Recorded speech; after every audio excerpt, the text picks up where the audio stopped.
한덕수 대통령 권한대행 국무총리가 나오시면 물어볼 게 참 많이 있었는데 오늘도 역시 안 나오셨어요. 지금 현재까지도 내란의 여파가 지금까지 미치고 있고 국가 경제는 매우 위태로운 상황입니다. 그런 상황에서 나오셔서 의원들의 목소리 그리고 국민을 대표하는 목소리를 들으셨으면 참 좋았겠다 이런 생각이 듭니다. 그래 대신하여 최상목 부총리께 질문하겠습니다. 대통령이 파면됐습니다. 부총리께서는 그 임기 초부터 계속 대통령의 참모로 그 내각에서 일을 해오셨는데 파면된 정부의 최고의 공직자로서 대통령을 제대로 보좌하지 못한 것에 대해서 책임을 좀 가지고 계십니까?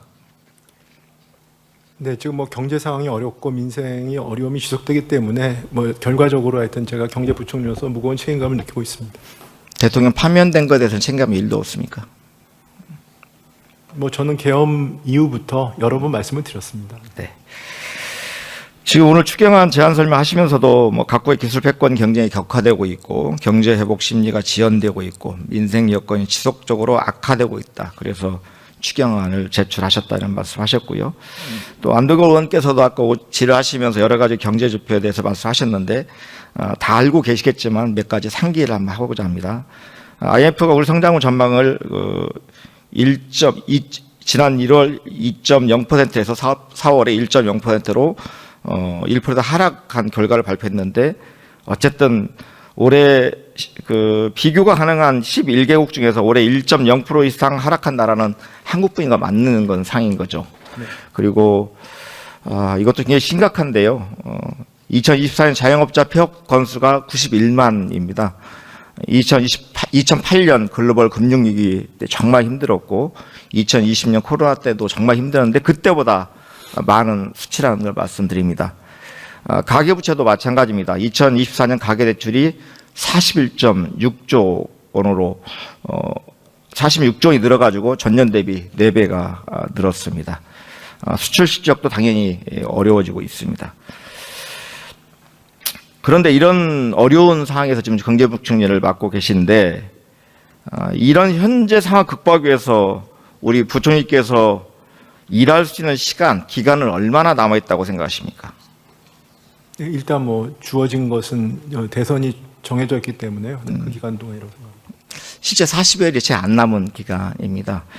그런데 지금 시기에 남은 기간이라도 미국의 통상 압박 속에서 추가 악화를 막는 게 중요한 것 같고요. 경제 지표를 안정적으로 관리하는 게 중요하다고 생각합니다. 앞으로 남은 36일여 동안 모든 역량을 총동원해서 현 상황을 더 이상 악화되지 않게 관리하고 유지하는 게 지금은 최선이라고 생각되는데 어떠십니까, 부총리님 생각은? 네, 의원님께서 말씀을 주시니까요. 지금 있는 상황에서 지금 우리가 경제 성장률 전망이 떨어지고 있는데 떨어지는 원인들은 제가 드릴 말씀은 많습니다만 일단 대충격과 그다음 국내 여러 가지 불확실성에 그다음에 일시적인 요인도 좀 있습니다. 그렇기 때문에 이것을 해결하는 방법이 여러 가지 있는데 가장 불확실성이 큰 게 관세 충격입니다. 그래서 제가 어젯밤에 늦게 귀국을 했습니다만 일단은 미국과의 어떤 이 관세 관련된 협의를 최대한 저희 국익의 차원에서 저희가 해 나가고 그다음에 그런 과정에서 이런 피해를 입거나 그다음 어려움을 겪는 민생이나 기업들에 대한 지원과 이런 부분들은 이번 추경을 통해서 해야 되는 그렇게 생각하고 있습니다. 그래서 그런 노력을 하려고 최선을 다하겠습니다. 네, 어쨌든 현재 하실 수 있는 일의 집행에 현재 생각하시는 우리 경제 회복 방안에 대한 집행의 어떤 계획 자체가 한정적인 건 사실이잖아요, 그죠? 네. 네. 그러면 저는 이런 생각이 드는데요. 이 현재 경제는 많이 어려운데 그리고 윤석열 대통령이 파면됐는데 이 과정에서 우리 부총리님 책임이 더 클까요? 우리 국무총리, 지금 현재 권한대행을 맡고 계시는 한덕수 총리의 책임이 더 클까요? 똑같습니까? 글쎄 그 질문의 의도를 잘 모르겠습니다만 전 제 책임이 크다고 생각하고 있습니다. 네. 그러면 총리의 책임이 좀 덜하다, 우리 부총리. 그게 아니고 모든 국무위원들이 같은 가의 책임을 가지고 있다 이런 말씀을 드립니다. 어쨌든 국가 권력 2인자라고 표현하는 총리의 책임이 어쨌든 더 크다는 것들이 이제 국민들의 일반적 시각인 것 같고요. 그리고 그 책임의 그 폭은 어쨌든 국무위원들 전체 그리고 대통령의 비서 참모들이 공동의 책임이 있다고 생각하고 있습니다. 그런데 지금 이제 요즘 현재 국정을 안정적으로 관리해야 될 그 한덕수 총리에 대한 국민들의 관심과 언론의 관심이 공정한 대선 관리랄지 국정의 안정적 그 관리 그리고 민생 회복 이런 부분에 이런 집중이 안 되고 있고요. 지금 선거를 대선을 출마하냐 출마하지 않냐 여기에 집중되고 있는 상황입니다. 이거에 대해서 어떻게 평가하십니까? 그래서 제가 평가할 위치에 있지는 않습니다. 네. 그 과거에도 우리 대한민국에서 탄핵이 3번 있었고요. 그리고 탄핵이 인용된 게 딱 2번 있었습니다. 그 탄핵 시기마다 당시 대통령 권한에 했던 총리에게 대선 출마에 대한 대통령이 탄핵됐을 이후에 대선 출마에 대한 이런 국민들의 관심과 언론 관심이 모였던 건 사실이거든요. 그때 보면 그 당시에 고건 총리도 생각해 보면 여러 관심이 집중됐고 여론조사 지지도 상당히 높게 나왔음에도 불구하고 실제 출마를 하지 않았고요. 지금은 요즘 들어서 황교안 총리가 좀 이상해지긴 했습니다. 뭐 구호세 결탁해서 갑자기 부정선거 얘기하고 이상해지긴 했지만 당시 박근혜 대통령 탄핵 이후에 황교안 총리는 바로 국정 안정과 공정선거 관리 위해서 출마하지 않겠다 이런 표명을 했습니다. 그런데 이제 한 총리는 여전히 대선 출마 저울질을 하고 있는데요.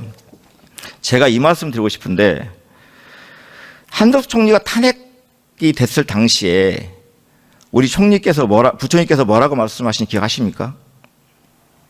어떤 말씀을 말씀 주시죠? 한덕수 국무총리 국회 탄핵에 대해서 부총님이 하셨던 말씀 정확히 기억을 못. 이렇게 표현하셨어요. 글로벌 통상 전쟁이라는 비상시국에 국정 컨트롤 타워 부재는 우리 경제의 대신인도, 안보와 국민 경제, 국정의 연속성에 심각한 타격을 입힐 것. 이와 같은 혼란은 잠시라도 지속돼서 안 돼. 이렇게 표현하셨습니다. 기억하시죠? 기억합니다.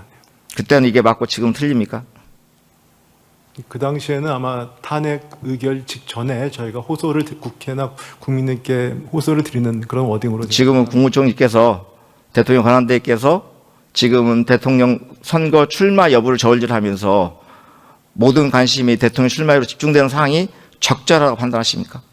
그건 제가 판단할 위치에 있지 않고요. 지금 그렇습니다. 네, 우리 조태열 장관님 보셨죠? 어떻게 평가하십니까? 뭘 말씀이신가요? 지금 그 당시에는 어쨌든 탄핵이 멈춰되고 국정의 안정적 관리를 위해서 국무총리가 자리에 있어야 된다. 대통령 권한대행이 유지돼야 된다. 이렇게 표현하셨거든요. 지금 그런 것에 대해서 제가 논평한 적이 없습니다. 저는 이렇게 들으려는데요. 정쟁 국경에서 멈춰야 한다는 표현. 전 좋은 표현 생각합니다. 전 지금도 그렇다고 생각합니다. 네. 항상 그렇게 생각해 왔습니다. 네. 좋습니다. 그리고 본인도 그런 말씀 하셨어요. 무엇보다 중요한 것은 국정에 있어서 한치 공백도 있어서 안 된다는 것. 정치 상황으로 인해서 국민들의 불안과 우려도 높아지고 있다. 이렇게 본인 입으로 그렇게 말씀하셨습니다. 근데 탄핵 이후에 결국은 이제 헌재 판결 이후에 한덕수 총리가 대통령 권한대로 복귀를 하셨는데 그 이후의 행보를 보면 참 그래요. 어쨌든 현장 방문도 할 필요가 있고 여러 가지 정책에 대해서 의견 표현을 낼 수 있다 생각하는 건데 이런 말씀하셨어요. 4월 15일 날 기아차 광주공장 방문하셔가지고 전기차 보조금 확대 등 내수시장을 활성화시키고 관세 충격에 흔들리지 않도록 제조급여를 지키겠다. 그리고 현대중공업 방문에서는 미국 관세 정책 변화에 어떻게 대응할지 다각적 고민 중이다.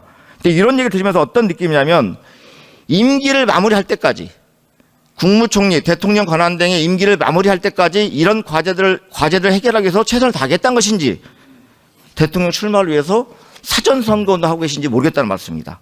저는 오늘 이런 말씀 드리는 이유는 뭐냐면 저는 출마하시려면 빨리 결단하는 겁니다. 오늘도 뉴스가 30일 날 출마한다, 5월 초에 출마 선언할 거다 이런 게 나옵니다. 국정 안정, 그리고 국정 예측 가능성 측면에서 하라면 하는 겁니다. 그런데 지금까지 어정쩡한 태도로 오히려 국정 혼란을 야기하고 있다 생각합니다. 그래서 오늘 부총님께 말씀드리고 싶은 건 뭐냐면 건하십시오. 대통령 출마가 의지가 있었다면 오늘 당장 사퇴하고 출마를 하십시오. 그게 대한민국 미래를 위해서 현재 어려운 대한민국 경제를 위해서 그게 옳은 결단이니까 고언하십시오. 그런 의사 있으십니까?